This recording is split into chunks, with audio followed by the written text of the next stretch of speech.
ఆత్మబంధువులందరికీ నా హృదయపూర్వక నమస్కారాలు. మనం ప్రతిరోజు ఈ టీఎంసీ ద్వారా కలుసుకుంటున్నాము. తిరుమలనాథ పిరమిడ్ ధ్యాన మహాక్షేత్ర ట్రస్ట్ సభ్యుల ఆధ్వర్యంలో ఈ టీఎంసీ ఛానల్లో కలుసుకుంటున్నందుకు చాలా సంతోషిస్తున్నాము. కృతజ్ఞతలు అందరికీ, మీరందరూ చక్కగా వస్తున్నందుకు. మరి ఈరోజు మనకి జ్ఞానాన్ని అందివ్వడానికి బ్రహ్మర్షి పితామహ పత్రిజీ గారికి, స్వర్ణమాల పత్రి గారికి, నాకు జ్ఞానాన్ని ఇచ్చిన గురువులందరికీ ఆత్మపూర్వక ప్రణామాలు తెలియజేసుకుంటూ మనం స్టార్ట్ చేసుకుందాం. మనకి ఈరోజు జ్ఞానాన్ని అందివ్వడానికి సౌజన్య మేడం మంగళగిరి నుంచి వచ్చారు. వారి గురించి క్లుప్తంగా తెలియజేస్తాను. 2010లో శివగారితో వివాహం జరిగింది మేడం గారికి. అప్పుడే ధ్యాన పరిచయం కూడా జరిగింది. చిన్నగా అలా జీవితం సాగుతూ ఉండగా 2023లో రాఘవరావు గారి సాంగత్యంలో క్లాసులు తీసుకోవడం స్టార్ట్ చేశారు మేడం గారు.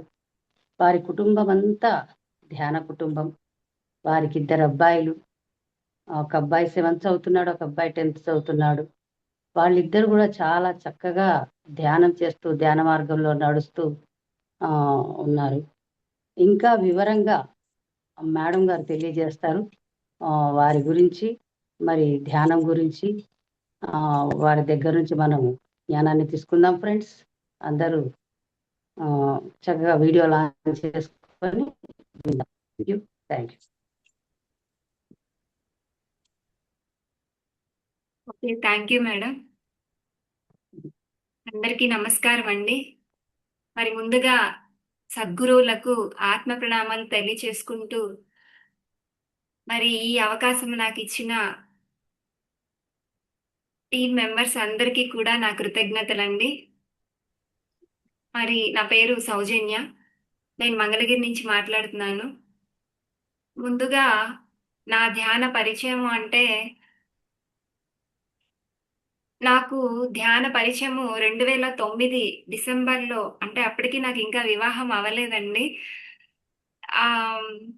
పెళ్లి సంబంధాలు చూస్తున్నారు. కాలేజ్ డేస్ అంతా కాలేజ్ కంప్లీట్ చేసుకొని, అప్పుడు మా ఇంటికి వచ్చిన న్యూస్ పేపర్లో ఒక పాంప్లెట్లో ధ్యానం సర్వరోగ నివారిణి, సకల భోగకారిణి, సర్వరోగ నివారిణి, సత్యజ్ఞాన ప్రసాదిని, ఇవన్నీ కూడా ఏంటంటే నాకు కొత్తగా అనిపించే ధ్యానము అంటే ఆ పాంప్లెట్లో.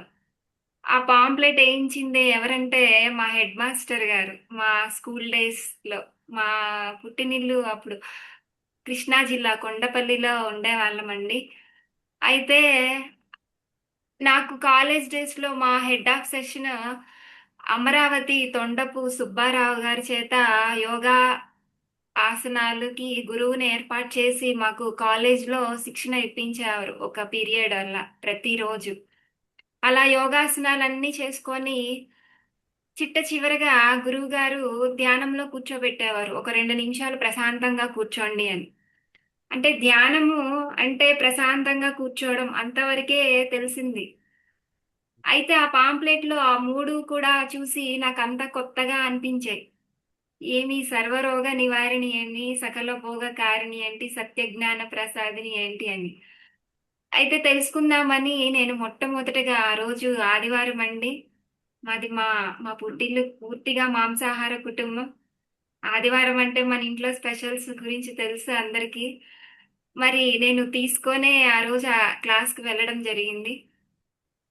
అలా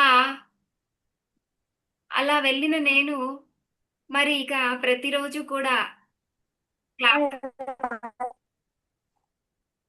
క్లాస్కి వెళ్ళడం, మరి మనం ఎలా అయితే గురువుల సాంగత్యంలో పాల్గొంటామో అలా నేను ఆ రోజుకొక గురువు వచ్చేవారు.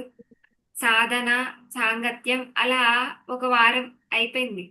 ఆ వారంలో నాకేం అర్థమైందంటే ఈ ఆత్మ ఇదేమీ అర్థం కాలేదు, కానీ మనం ఏ జీవిని హింసించకూడదు అనేది మాత్రం ఒకటి బాగా అర్థమైంది. అది అర్థం చేసుకొని ఈ ఆదివారం కాస్త ఇంకొక ఆదివారం వచ్చేసరికి మా నాన్నకి చెప్పా, నాన్న ఇవాళ ఏం వండొద్దు మన ఇంట్లో, దీనివల్ల పాపమే, ఒకరిని హింసించడం వల్ల వండొద్దు అంటే, అమ్మ నీకు వివాహం చేద్దాం అనుకుంటున్నాము, పెళ్ళైన తర్వాత నువ్వు పిల్లల్ని కనాలి, బాధ్యతలు వగైరా వగైరా చాలా ఉంటాయి, మరి అవన్నిటికీ బలం కావాలి, నువ్వు ఇప్పటికే చాలా సన్నగా ఉన్నావు, ఇవన్నీ ఎలా చేస్తావే బాబు, నువ్వు మాంసం తినాల్సిందే అనేసి క్లాస్ మాన్పించారు. నువ్వు ధ్యానానికి వద్దు ఏమొద్దులే అని క్లాస్ ఆపేయడంతో అలా వారం రోజుల్లో ఆగిపోయిన నా ఆధ్యాత్మిక జీవితం, అంటే నేనేం తెలుసుకోలేదులేండి, ఒక హింస చేయకూడదు అన్న ఒకటి మాత్రం ఆ ఇంగితం వచ్చింది అంతే. ఆ, అయితే ఇక ఆగిపోయాక పెళ్లి చూపుల్లో శివ గారు రావడం జరిగింది. మరి పెళ్లి చూపుల్లో శివ గారు రావడం, వారి కుటుంబం అంతా కూడా ధ్యాన కుటుంబం. ఆ ఇంటి పైన, మా ఇంటి పైన అదే శివ గారి వాళ్ళ ఇంటి పైన అప్పటికి పిరమిడ్ కన్స్ట్రక్షన్ జరుగుతా ఉంది. అయితే నా పెళ్లి చూపులకు వచ్చారు ఇక. మరి సాధారణంగా తల్లిదండ్రులు ఎలా ఉంటారంటే, పిల్లల్లో ఒక మంచి క్వాలిటీ ఉంటే దానిని ఇంకొంచెం 10 రెట్లు కలిపేసి చెప్తా ఉంటారు ఎదుటి వాళ్ళకి. అలాగ నా గురించి కూడా వీళ్ళకి చెప్పడం జరిగింది. మా అమ్మాయికి ధ్యానం ఇష్టం, లెగిస్తే ధ్యానంలో కూర్చుంటది. ఇలా వగైరా వగైరా అన్నీ చెప్పేసరికి వీరు ఆర్థికంగా వాళ్ళకన్నా మేము చాలా తక్కువ స్థాయిలో ఉన్నప్పటికీ నేనొక శాకాహారిని అని ధ్యానం చేస్తానన్న ఉద్దేశంతో వీరు నన్ను వివాహం చేసుకోవడం జరిగింది. అలా ఆగిపోయిన నా ఆధ్యాత్మిక ప్రయాణం మరలా వివాహంతో 2010లో మొదలైంది. మరి నేను 2009 డిసెంబర్లో ఎలా అయితే నా పుట్టింట్లో ఇలా వచ్చానో, ఇక్కడ మా అత్తగారింట్లో 2009 డిసెంబర్లోనే మా మామగారి హెల్త్ ఇష్యూతో, అంటే తనకి గ్యాస్ ప్రాబ్లం, పేగుపూత, ఇలా ఎన్నో సమస్యలు, మైగ్రేన్ అన్నిటితో రోజుకొచ్చి 15, 20, 25 టాబ్లెట్లు వేస్తే గాని ఆ శరీరం కార్యక్రమాలన్నీ జరిగేవి మా మామయ్య గారికి. అలాంటి ఆయన ఇలాగే నాకు ఎలా అయితే పాంప్లెట్ ద్వారా వచ్చిందో ఆయనకి మా ఊర్లో అదే మీ ఇక్కడ మా అత్తగారి ఊర్లో ఒక క్యాన్వాస్ ద్వారా పక్క ఊర్లో ధ్యానము సర్వరోగ నివారిణి అని చెప్తుంటే అన్ని రకాలుగా ట్రై చేశారు ఈయనకి హెల్త్ ఇష్యూస్ కు. పుట్టపర్తి సత్యసాయి ట్రస్ట్ లో, ఇంకా హాస్పిటల్స్ లో, పెద్ద పెద్ద హాస్పిటల్స్ లో అన్ని ట్రై చేశారు, కానీ చచ్చిపోయే వరకు కూడా మెడిసిన్ వాడాల్సిందే అని చెప్పడంతో ఈ కాన్వాన్స్ లో అదే నేను అక్కడ ఎలా అయితే వచ్చానో ఇక్కడ వీళ్ళు అదే టైంలో ఆ క్యాన్వాన్స్ విని పక్క ఊరు ధ్యానం క్లాస్ కి వెళ్ళడం జరిగింది డిసెంబర్లో. అది వారం రోజులు వాళ్ళు వెళ్ళి కంటిన్యూగా నచ్చి శరీరంలో ఏదో చురుకుదనం, యాక్టివ్నెస్ రావడంతో డిసెంబర్లో జరిగినటువంటి శ్రీశైలం ధ్యాన మహాయజ్ఞంకి వెళ్ళడం జరిగింది. అంటే కుటుంబరీత్యా మాది వ్యాపారం, వీరికి పాల వ్యాపారంతో కుదరక మరి మా మామయ్య గారిని మాత్రమే ఇంత పెద్ద బాక్స్ లో ప్రతి పొట్లంలో, అంటే చదువుకోలేదు, ఆయనకి విద్య లేదు, ప్రాపంచిక విద్య లేదు, మరి ఏ టైంకి ఏంటో అది ఒక స్టార్ గుర్తుతో ఆ గుర్తుతో ఆ పొట్లాలు మొత్తం ఇంత పొట్లాలు చేసి ఒక బాక్స్ కేసి పంపించారు శ్రీశైలం ధ్యాన మహాయజ్ఞానికి. పంపించి జాగ్రత్త నాన్న అని చెప్పి పంపిస్తే, మరి న్యూ ఇయర్ రోజు ఆ యజ్ఞం అంతా ముగించుకొని కొత్త సంవత్సరం రోజు ఆయన ఇంటికి వచ్చేసరికి వీళ్ళిద్దరు లేరంట. ఈయన వృత్తిరీత్యా విజయవాడకి పాలకి వెళ్తే, ఈయన మా అత్తయ్య గారు పొలం వెళ్తే వచ్చేసరికి ఎవరు లేకపోవడంతో ఇంటి తాళాలు ఒక చోటు ఉంచుకుంటారు. తీసుకొని ఆయన మొట్టమొదటి చేసిన పని ఏంటంటే వంటగదిలో ఉన్న మాంసాహార గిన్నెలని బయటకి ఇసురు కొట్టేశారు. ఇసురు కొట్టి మా హస్బెండ్ మా నాన్న వస్తున్నారు అని మాంసం కొని అది వంటగదిలో పెట్టి వెళ్ళారంట, దాన్ని పడేశారంట, ఆ గిన్నెలు పడేశారంట. వారిద్దరూ వచ్చేసరికి కూర్చొని ఉంటే ఆయన ఎలా ఉన్నారంటే అంట, కొత్త పెళ్లి కొడుకు పెళ్లి కల వచ్చిందంటారు కదా మనకి, వివాహమైన వాళ్ళందరికీ ఇది అనుభూతి పరంగా పరిచయం అయితే మొహంలో అలాంటి వెలుగు కనబడుతుందంట. సరే, ఎప్పుడు పొలం, ఈ వ్యాపారం, ఈ గోలలో రెస్ట్ దొరికిందిగా, మా నాన్న బాగున్నాడు అనుకుంటూ వచ్చి, నాన్న మెడిసిన్ అవి కరెక్ట్గా వేసుకున్నావా ఆ వారం రోజులు కూడా ఫోన్ కాంటాక్ట్స్ ఏమీ లేవు శ్రీశైలం ధ్యానం హైగ్నార్లో అంట. ఇది చూసుకొని ఎలా ఉన్నావు నాన్న అంటే మెడిసిన్ వేసుకున్నావంటే బ్యాగ్లో నుంచి ఆ మెడిసిన్ బాక్స్ అంతా తీసి నువ్వు ఇచ్చిన మెడిసిన్స్ ఇదిగో తిప్పి తీసుకొచ్చా అని ఆ బాక్స్ బాక్స్ తిప్పిచ్చారంట. ఇంతటితో నా హెల్త్ ఆరోగ్యం అంతా బాగుపడింది, నేను బాగున్నాను, నాకు ఇక్కడి నుంచి ఈ మెడిసిన్స్ ఏమీ వద్దు అని అవి ఇచ్చేయడం జరిగిందంట మా మామయ్య గారు. ఈయనకు ఆశ్చర్యం, మనిషి ఏమో ఎంతో హుషారుగా, ఎంతో ఏదో కళగా, ఏదో గ్లోతో ఉండేసరికి ఇందులో ఏదో ఉంది, ధ్యానంలో ఏదో ఉంది అంటే కళ్ళ ముందు చావు వరకు వెళ్ళొచ్చారు మా మామయ్య గారి దగ్గర. అలా చూసిన మన కళ్ళ ముందు ఒక మనిషిని అలా చూసి ఒక్కసారిగా ఒక మార్పుని మనం చూస్తే దానికి కారణమైన దానిలో ఏదో ఉందని మనకి కుటుంబ సభ్యులకి అనిపించింది. అలా వీళ్ళు పిరమిడ్ కట్టాలి అని వీళ్ళు నిర్ణయించుకుంటే మరి వ్యాపారంలో వచ్చిన లాభంలో డబ్బులు మా అత్తయ్య గారు బంగారు గాజులు చేయించుకుంటానని దాచుకున్న డబ్బుల్ని పిరమిడ్ కన్స్ట్రక్షన్ మొదలు పెట్టారు.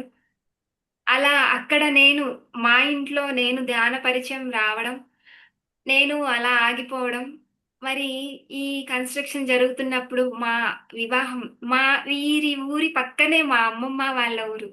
మా అమ్మమ్మ ఇలా సంబంధం చూడడం, మరి ఇలా మా ఇద్దరికి వివాహం జరగడం జరిగింది. మరి ఇలా మా కుటుంబం అంతా కూడాను ధ్యాన కుటుంబం. అలా వివాహ పరంగా మరి వచ్చిన నేను ఎలా ఉండేదంటే నా జీవితం అంటే ఒక వివాహమైన కొత్తగా వివాహమైన ఒక ఆడపిల్లకి ఒక భర్త మన జీవితంలోకి తన జీవితంలోకి మనం వెళ్ళాం. మన జీవితంలో కొత్తగా ఒక కుటుంబం, ఒక భర్త వచ్చాడు అంటే సాధారణంగా ఆడపిల్లలకి ఎన్నో కలలుంటాయి. పైగా నేను పూర్తిగా కూడా స్వేచ్ఛతో పెరిగిన అమ్మాయినే. అయితే ఇక్కడ అంతా మరి లెగిస్తే ధ్యానం, ఏదైనా పని మొదలేస్తే ధ్యానం. ఆహ్, వాళ్ళు కూర్చుంటే వాళ్ళ సంభాషణ ఇద్దరం కూర్చుంటే సాధారణంగా ఇద్దరం కూర్చుంటే మూడో వ్యక్తి గురించి చెప్పుకుంటామండి. ఈ వీళ్ళింట్లో ఎలా ఉండేది, ఇద్దరం కూర్చుంటే మనం ఏం చేయాలి, మనం ఎలా ఎదగాలి, ఆత్మపరంగా మనం ఎలాంటి పనులు చేస్తే మనం ఎదుగుతాం. వీళ్ళ కుటుంబంలో కూర్చుంటే డిస్కషన్ సంభాషణ అలాగే ఉంటది. ఇంకొకరు కుటుంబం గురించి గానీ, పరాయాళ్ళ గురించి గానీ, వాళ్ళిట్లా, వాళ్ళట్లా అని వాళ్ళు వీళ్ళకి ద్రోహం చేసినా కూడా వాళ్ళ గురించి చెప్పుకునే వాళ్ళు కాదు. నాకు చాలా ఆశ్చర్యం వేసేది. వీరిదేం కుటుంబమయ్యా బాబు అని. మళ్ళీ నాకెలా ఉండేదంటే, నా భర్తతో అలా ఎళ్ళాలి, ఇలా షికారులకెళ్ళాలి అంటే నా బుద్ధికి మాంసాహారం తినకూడదు మాత్రమే ఎక్కింది గానీ ఏం ఎక్కలేదు. ఇలా ఉన్న నేను 16 రోజుల పండగ అయిపోయింది. ఇక నెల రోజులయ్యే లోపు మా వారు ఎక్కడికి తీసుకెళ్లారంటే హనీమూన్‌కి. ఎక్కడికి హనీమూన్ అంటే 3 రోజుల ఆత్మజ్ఞాన శిక్షణా తరగతులు భీమవరానికి తీసుకెళ్ళడం జరిగింది. అంటే పుండు మీద కారం జల్లినట్టు నా పుట్టింటి వాళ్ళు ఎవరైనా పెళ్ళైతే హనీమూన్‌లకెళ్తారు. మీ హనీమూన్ చాలా విచిత్రంగా, విడ్డూరంగా ఉంది. ముసలోళ్ళయ్యాక వెళ్ళే హనీమూన్ మీరిప్పుడు వెళ్తున్నారే, ఇక జీవితం నీదెలా ఉంటదో అని ఇంకా పుండు మీద కారం జల్లినట్టు నా పుట్టింటి వాళ్ళు అన్నారు. పైకి వద్దని చెప్దామా అంటే కొత్త జీవితం, భర్త అంటే ఇష్టం, ప్రేమ, వ్యామోహం కదా! కొత్తగా పెళ్ళైన వాళ్ళమంటే ఎంతసేపు వాళ్ళు కూడా ఉండాలనుకుంటాం. వద్దని చెప్పలేను. మనసులో వద్దు, ఇష్టం లేదు. పైకి సరే వెళ్దామని వచ్చా. మొట్టమొదటిసారి మరి భీమవరం 2010లో రావడం జరిగిందండి. మరక్కడికి వచ్చాక 3 రోజుల క్లాస్‌లో ఎలా ఉన్నానంటే నేనిక ఆత్మనే. మనం గాని సారు మన క్లాస్ జరిగే ప్రాంగణంలో ఎలా ఉంటాం? సార్ అడుగుతారు, "మీరు దేహమా? ఆత్మ?" అని. అది బయటికి వెళ్ళాక మరి ఆ గేటు దాటాక ఎలా ఉంటాం గానీ, ఆ సారు ఆరాలో ఉన్నంత సేపు నేను ఆత్మనే అన్నట్టుగా జీవిస్తాం. అలా ఆ 3 రోజులు కూడా నాకెలా గడిచిందంటే, నేను దేహం కాదు ఆత్మగా అన్నట్టుగా అసలెప్పుడు కూర్చొని దాన్ని గంటలు గంటలు సాధన చేయడం. సార్ క్లాసులన్నీ రాసుకోవడం అవన్నీ చక్కగా బుర్రకెక్కడం ఎంతో బాగుంది. మరి ఆ తర్వాత ఆ 3 రోజుల క్లాస్ అయిపోయాక మరలా ఇంటికొచ్చాక యథావిధి అంటే ఇక్కడ ఏంటంటే నా మనసు చంచలం. ఎక్కడ ఉంటే ఆ ఆలోచనలు. అక్కడ భీమవరంకెళ్తే భీమవరం ఆలోచనలు. ఆత్మగా ఎంతో ఏదో బుద్ధి బాగా వికసించేసి పెద్ద యోగి అన్న భావనలో వినడం, రాయడం, చెప్పడం జరిగింది. మరి సార్ గూడా కొత్తగా యంగ్‌స్టర్స్‌ని త్వరగా పిలుస్తారు. నేను చిన్న పిల్లగా ఆ 3 రోజుల క్లాస్‌లో సారు మాటి మాటికి సౌజన్య, సౌజన్య అనడం, ప్రతిదానికి పిలవడం ఎంతో జరిగిపోయింది ఆ 3 రోజుల క్లాసు. అలా అయిపోయాక ఇంటికి వచ్చాక మరలా నా మనసు చంచల స్థితి. ఇంకా ఒక్కసారి వెళ్ళాం కదా భీమవరం అంతే. అలా ఇక జీవితం ఎలా ఉందంటే వెంటనే మరి ప్రెగ్నెన్సీ, పిల్లలు, బాధ్యతలు ఇలా నా జీవితం పైకి చాలా గొప్పగా చాలా గొప్ప యోగిగా భర్తకి ఇష్టమైన భర్తకి అనుగుణంగా నడిచే భార్యగా మనసులో మాత్రం ఎన్నో అలలు పైకి లెగడం, కిందకి పడడం, ఇష్టం ఉండి మనసులో ఏం ఇష్టం ఉండదు. కానీ తనంటే ఇష్టం. తనకి నచ్చినట్టుగా ఉండాలన్న భావంతో తనేం చెప్తే అది. తనేం చెప్తే అక్కడ క్లాసులకి. అలా జీవితం ఎలా అంటే 13 సంవత్సరాలు, 12 సంవత్సరాలు గడిచిపోయిందండి అలా నా జీవితం. హ్మ్. చంచలంగా. మరి ఇక్కడ ఉంటే ఇక్కడికి నచ్చినట్టు, పుట్టింటికి వెళ్తే నాకు నచ్చినట్టు ఇలా గడిచిపోయింది. మరి అలా ఒక 3 సంవత్సరాల క్రితం మరలా ఈయనేమన్నారంటే తటవర్తి రాఘవరావు గారి దగ్గరికి వెళ్దాం అన్న మాట అనడంతో భర్త ఏం చెప్తే అది ఒకటి చేయడం ఒకటి బాగా అలవాటు. ఇంకే ఏం ఉండదు. ఆయన చెప్పగానే సరే అదొక్కటే అలవాటు. వెంటనే సర్దేసుకున్నా ఒక్కదాన్నే పంపించారు. మొట్టమొదటిగా 2022 డిసెంబర్‌లో మళ్ళా. 2022 డిసెంబర్ సార్ దగ్గరికి భీమవరం రావడం. ఆ ఒక్క నెలతో కాకుండా ప్రతి నెల రావడం. మరి చంచలంగా ఉన్నటువంటి నా మనసు స్థితి బుద్ధి కొంచెం వికసించడం, సార్ చెప్పినవి కొద్దో గొప్పో ఆచరించడం ద్వారా అప్పటి వరకు ఎక్కడికి క్లాసులు వెళ్ళినా కూడా మామయ్య గారితో, అత్తయ్య గారితో పక్క ఊరుల్ని ధ్యాన ఊరులుగా మార్చారు మా మామయ్య గారు. మా చుట్టుపక్కల ఊర్లన్నిటికీ ధ్యాన పరిచయం మామగారు. అంతగా ప్రచారం చేసే మామయ్య గారితో ఎప్పుడు ఈయన ఉదయం వెళ్తే నైట్ అంటే ఈ పాల వ్యాపారం నుంచి బంగారం వ్యాపారం మొదలు పెట్టడం ఆయన బిజీలో ఆయన ఉంటే నేను ఇంటి పనులు చూసుకొని పసిపిల్లలైనా వేసుకొని మామయ్య గారితో క్లాసులకు వెళ్ళిపోయేదాన్ని. అంటే ఇక్కడ లోపల ఏం లేకపోయినా భావన ప్రధానం కదా పైకి కన్నా. పైకి మాత్రం ఎలా ఉండేదంటే మా కోడలు గొప్ప యోగీశ్వరాలు, మా కోడలు అది ఇది అని మామయ్య గారు చెప్తా ఉంటే నేనే పొంగిపోతా అహంకారంతో ఉండేదాన్ని. పొగిడితే ఎందుకు పొగిడించుకోవండి అలా పొగిడించుకుంటా ఉండేదాన్ని. అలా ఉండే నేను మరి ఎప్పుడైతే రాఘవరావు సారి సాంగత్యానికి ప్రతి నెల వెళ్ళడం మొదలు పెట్టానో ఆచరణ అనేది మొదలైంది జీవితంలో. ఎప్పుడైతే విన్న జ్ఞానాన్ని ఆచరించానో అప్పుడు అప్పటి నుంచి కొంచెం ఒక 2 సంవత్సరాలుగా ప్రతి ఆదివారం బయట క్లాసులకు వెళ్ళడం, స్వతహాగా చెప్పడం, లోపల బయట కనపడే నేను మనసులో ఉన్న భావనలో కూడా అదే ఉండడం. బయట ఏముందో నేను అదే మనసులో కూడా అలా ఉండడం అనేది మొదలుపెట్టాను. మరి ఇదండి మా కుటుంబం. మా పిల్లలిద్దరూ కూడా ధ్యానం చేస్తారు. అంటే ఇక్కడ వారు గొప్ప మంచి స్థితిలో ఉన్నవారే. నాకు అంటే నేను దేహపరంగా వారికి సహాయం చేశాను. ఇక్కడ మనం ముఖ్యమైనదేంటంటే, మనం ఎలా ఉంటామో మన పిల్లలు అలాగే పెరుగుతారండి. ఇక్కడ చూడండి మా అమ్మ వాళ్ళ ఇంటికెళ్తే, మా అమ్మ పి ఒళ్ళో కూర్చోపెట్టుకొని భజన చేస్తూ, గంట మోగిస్తూ చేసేది పిల్లలకి. అంటే మనం ఏం చేస్తే అలా చేస్తారు పిల్లలు. అందుకే మనం ఎప్పుడైతే పిల్లలు అప్పటి నుంచి తల్లిదండ్రులు ధ్యానం చేస్తూ ఉంటే మనల్ని చూస్తే వాళ్ళని చూసి మనం ఇంకా ఎదుగుతా ఉంటాం. అలా అందుకనే పసిపిల్లలు ఇంట్లో ఉంటే మనం సాధన చేస్తే మనం ఏం చేస్తే వాళ్ళు అది చేస్తారు. మనం గంట కొడితే వాళ్ళు గంట కొడతారు. మనం సాధన చేస్తే వాళ్ళు సాధన చేస్తారు.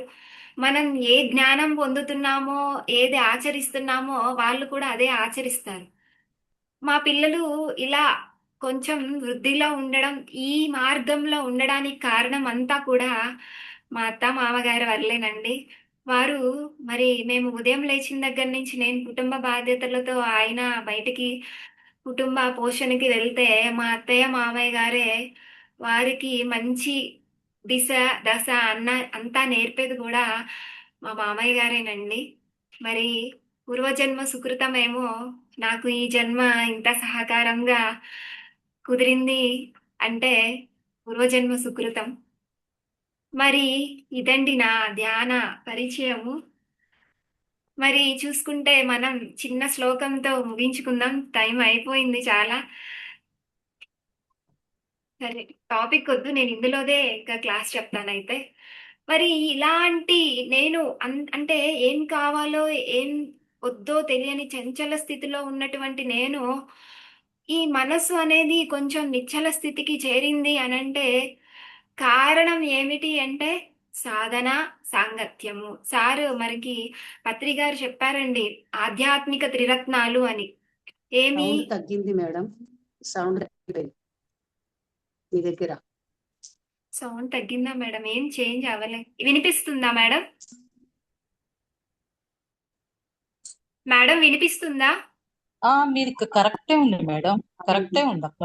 వినిపిస్తుంది. ఆధ్యాత్మిక త్రిరత్నాలు అంటే మనకి సారు పత్రి సారు ఆధ్యాత్మిక త్రిరత్నాలు ఈ సాధన, స్వాధ్యాయం, సాంగత్యంతో పాటు మరి సేవ, ఆధ్యాత్మిక సేవ ఎప్పుడైతే మన జీవితంలో ఇవి ఉంటాయో మనం తప్పకుండా ఎదుగుతాం. మన వివేకం అనేది అంటే ఏం కావాలి, ఏం అవసరము, ఏం అవసరం లేదన్న నిత్య అనిత్య వస్తు వివేకం ఆది శంకరాచార్యులు మనకి చెప్పారండి. అది మనకి తప్పకుండా పెరుగుతుందండి. ఎందుకంటే ఏం కావాలో మనకి తెలియనప్పుడు మన బుద్ధి స్థితి చాలా తక్కువ స్థాయిలో ఉంటుంది. అదే సాధన మనం ఇంటిని ప్రతిరోజు ఊడ్చుకుంటాం. అదే ఒక 4 రోజులు 5 రోజులు ఊడ్చుకోకుండా ఎక్కడికన్నా వెళ్ళామనుకోండి, వచ్చేసరికి మరి కాస్త దుమ్ము పట్టేసి ఉంటది. అలాగా మరి నిత్య జీవితంలో మనం ఉదయం లేచిన దగ్గర నుంచి సమాజంలో అంటే మనకి పత్రి గారు ఏం చెప్పారు? మధ్య మార్గము. మరి ఈ ప్రాపంచికంలోనే జీవిస్తూ మనం ఆధ్యాత్మికంగా ఎదగాలి అని అన్నారు. మరి ఈ సమాజంలో ఉండేటటువంటి మనం ఎన్నో మనసులోకి తీసుకుంటూ ఉంటాం. మరి వాటిని ప్రతిరోజు కూడా సాధన ద్వారా మన మలినమైన మనస్సుని శుభ్రం చేసుకుంటూ ఉంటే ఏ రోజుకా రోజు మనం ఏం కావాలో ఏం వద్దో అన్న కనీస నిత్య అనిత్య వస్తు వివేకం అనేది మనకి కంపల్సరీగా మనకి అందుతుందండి. మరి ఇలాంటి ఈ నిత్య ఇప్పుడు మనం ఈ మలినమైన మనస్సు వల్ల మనకి ఇంకా ఎన్నో నష్టాలు కూడా వస్తాయి. ఎందుకంటే సాధారణంగా చూడండి, ఇప్పుడు కుటుంబ ఇప్పుడు కుటుంబాలు చూసుకుంటే మనకి చాలా రేరుగా కనపడుతున్నారు. ఎలా అంటే కుటుంబం పెద్ద కుటుంబాలు అనేవి చాలా తక్కువ. మరి ఎలా అంటే ఉద్యోగ పరంగానైనా ఇంకా చూస్తే అత్తగారు అత్త కోడలకి పడకపోవడం, భార్యాభర్తలకి పడకపోవడం, ఇదంతా కూడా ఏమిటంటే ఏం చెప్తారు అంటే మనకి ఏదైనా గొడవ మనకి వచ్చినప్పుడు ముందుగా పరిష్కారం అన్న పేరుతో ఇటు పెద్దాళ్ళు అటు పెద్దాళ్ళు కూర్చుంటారు. ఏంటని పరిష్కారం చేసేద్దాము అని. ఈ పరిష్కారంలో నువ్వు నీ వల్ల నేను ఇది చేశా, నీ వల్ల నేను ఇది చేశా అన్న పేరిట చిట్ట చివరకు అత్తాకోడళ్ళు భార్యాభర్తల మాట దేవుడెరుగు. ఈ పరిష్కారం కూర్చున్న అటు పెద్దాళ్ళు ఇటు పెద్దాళ్ళు కూడా కొట్టుకోవడం వరకు వచ్చిన సందర్భాలు మనం చూస్తూ ఉంటామండి. మరి ఇదంతా దేనికి అంటే కేవలం కూడా మనసు యొక్క గుణాలు అనేవి సరిగ్గా లేకపోవడం వల్ల. మనం చూడ్డానికి ఈ కుటుంబం చాలా బాగుందే అని అనుకుంటూ ఉంటాం. కుటుంబంలోకి వెళ్తే ఉంటది గదుల్లో ఉంటాయి గొడవలన్నీ కూడా.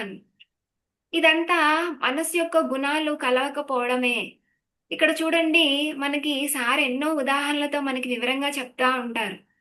మనం సగం గ్లాస్ నీళ్ళల్లో ఒక గ్లాస్కి సగం గ్లాస్ నీళ్లు తీసుకుంటే మిగిలిన సగం నీళ్లతోనే నింపినట్లయితే వాటిని వేరు చేయగలమా అంటే వేరు చేయలేమండి. వేరు చేయలేం. ఏ రకంగా తిరగబోసి గిలగొట్టినా కూడా వాటిని వేరు చేయలేం. అదే నీళ్ళల్లో ఒక స్పూను మనం నూనెని వేయించినట్టయితే మనం ఏ రకంగా తిరగొట్టినా కూడా ఆ నూనె పైకి తట్టకట్టేస్తుంది, కలవదు.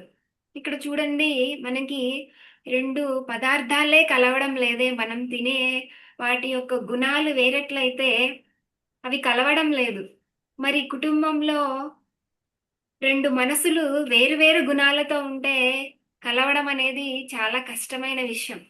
మరి దీనికి భార్యాభర్తలు నువ్వింత అంటే నువ్వింత అంటారు. ఇక అత్తాకోడళ్ళు అయితే నేను అలా పెరగలేదు, నేను ఇలా చేయలేదు, తను నా చెప్పినట్టు వింటలేదు అని పరిష్కారం ఏం చెప్తారంటే వేరు కాపురాలు చెప్తారు.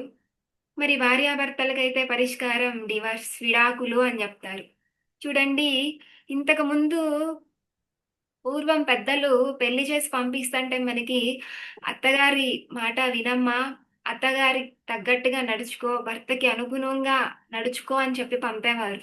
ఇప్పుడు అప్డేట్ వర్షంలో మనకేం చెప్తున్నారంటే నువ్వు చదువుకున్నావు, నీ కాళ్ళ మీద నువ్వు నిలబడగలవు, నువ్వు అక్కడ ఉండలేకపోతే వచ్చేయని చాలా చక్కగా చెప్పి పంపిస్తున్నారు తల్లిదండ్రులు కూడా ఏమైనా గొడవలు వస్తుంటే. ఇక్కడ పరిష్కారము విడాకులో, వేరు కాపురాలో కాదండి. మన మనసుల్ని సరి చేసుకోవడం, మన మనసు యొక్క గుణాలని మార్చుకోవడం. చూడండి, తమో గుణమో రజో గుణమో ఇద్దరు వ్యక్తులు ఉంటే వాళ్ళు కలవడం కష్టం. తమో గుణమో సాత్వ గుణమో ఉంటే కలవరండి. కానీ సాత్విక గుణవంతుడు ఏంటంటే ఈ తక్కువ గుణాల వాళ్ళ స్థాయి ఎరుగు ఉంటాడు కాబట్టి అర్థం చేసుకోగలడు. మరి ఇలా మనసు యొక్క గుణాలు వేరువేరుగా ఉండడం వల్ల కుటుంబంలో ఇలాంటి గొడవలన్నీ జరుగుతా ఉన్నాయి. మనకి మన గురువులు చెప్పారు, ఒక గుణం నుంచి ఇంకో గుణానికి మారడానికి కనీసం 150 జన్మలు పడతాయని మనకు గురువులు చెప్తున్నారు. మరి ఈ సాధన ఎప్పుడైతే, మరి ఇంత చంచలంగా ఉన్న నేను ఒక 2 సంవత్సరాల్లో మారగలిగాను అంటే కేవలం ఈ సాధన సాంగత్యం వల్లనే. మరి ఇలాంటి గుణాలు సరిగా లేనప్పుడు మనం ఈ సాధన వల్ల కొన్ని, అంటే 150 జన్మలు పడుతుంది అంటున్నారు. ఇలా కొన్ని జన్మలు మారే మన గుణము కొన్ని సంవత్సరాలలోనే మార్చుకోగలము. మరి ఇది మనకి కళ్ళ ముందు కనపడుతున్నప్పుడు మనం ఈ సాధనని నెగ్లెక్ట్ చేయకుండా ఉండాలి. ఎప్పుడైతే సాధనని మనం వదిలేసామో మరలా ఉన్న స్థితి నుంచి కూడా దిగజారిపోతామని మనకి ఉత్తర గీతలో చెప్పడం జరిగింది. మనం ఎప్పుడైతే ఈ సాధనను వదిలేస్తామో ఈ ఉన్న స్థాయి నుంచి కూడా తక్కువ స్థాయికి పడిపోతాము. ఇది మనసు యొక్క చంచల బుద్ధి వల్ల జరుగుతుంది. ఇలా మనం ఉండకూడదు అంటే మన యొక్క గుణాలని మార్చుకుంటూ సరి అయిన శుద్ధ సాత్విక ఆహారాన్ని మనం ఎప్పుడైతే మనం పాటిస్తామో మన యొక్క గుణాల్ని కొన్ని సంవత్సరాల్లోనే మార్చుకోగలము. దీనివల్ల కుటుంబం, సమాజం అన్నీ కూడా బాగుంటాయండి. అంటే ఇక్కడ నేను దేహంగా భావించినప్పుడు మనదంతా నాది, నా వాళ్ళు వరకే ఉంటాం. ఎప్పుడైతే ఈ మనసు యొక్క గుణం మార్చుకుంటూ ఉంటామో నేను దేహం కాదు ఆత్మని అని ఎరుగుతాం. ఈ ఎరిగినప్పుడు ఏంటంటే ఒక కుటుంబంలో ఒక ఆడది ఇలాంటి సత్యాన్ని మనం తెలుసుకున్నప్పుడు మన యొక్క పిల్లల్ని చాలా గొప్ప స్థాయిలో మనం పెంచగలం. మనం చూడండి, మనం ఎంతవరకు మనం తెలుసుకోగలమో అదే చెప్తాం మన పిల్లలకి. మరి మనం ఎప్పుడైతే సత్యాన్ని తెలుసుకొని సత్యాన్ని ఆచరిస్తూ ఉంటామో మన గుణం పెంచుకున్నప్పుడు మన గుణస్థాయి, మనసు యొక్క గుణస్థాయి పెంచుకుంటామో అప్పుడు మన పిల్లలకి చెప్పేది కూడా గొప్ప స్థాయిలో ఉంటుంది. అప్పుడు వాళ్ళు ఆచరిస్తే మన భవిష్యత్తు యొక్క సమాజం కానీ ఎలా ఉంటుందంటే సత్య జ్ఞానంతో ఉంటుంది. అందుకనే మరి ఈ కలియుగంలో ధర్మం కూడా ఒక పాదమేనండి. మరి ఈ మారే కొద్దీ మన యొక్క పిల్లల భవిష్యత్తుని మనల్ని మార్చుకుంటే మన పిల్లలు కూడా తప్పకుండా మారుతారండి. మన కుటుంబం అనేది ఎంతో బాగుంటుంది. కాబట్టి ఈ మనసు యొక్క గుణాన్ని మార్చుకోవాలని, దీనికి తీవ్ర సాధన చేస్తూ, మరి సాధన కుదరని వాళ్ళు కూడా అందరూ కూడా భీమావరం రావాలండి. మరి భీమవరం వచ్చి మన యొక్క సాధనని పెంచుకుంటూ, మన గుణాన్ని మార్చుకుంటూ, మనం సత్య జ్ఞానంతో మన ఆచరణ ఉండాలని ఆశిస్తూ, నాకు ఈ అవకాశం ఇచ్చిన సార్కి, మరి జూమ్ టీమ్ మెంబర్స్ అందరికీ కూడా నా ధన్యవాదాలండి. Thank you. మరి ఇంకెప్పుడైనా అవకాశం ఇచ్చినప్పుడు టాపిక్ చెప్తాను. అనుభవమే సరిపోయింది. Thank you sir. Thank you madam. Thank you madam. అనుభవమే జ్ఞానం. మీ అనుభవం కూడా ఒక లెసనే. చాలా బాగుంది. Thank you. మరి అందరం ధ్యానం చేద్దాం.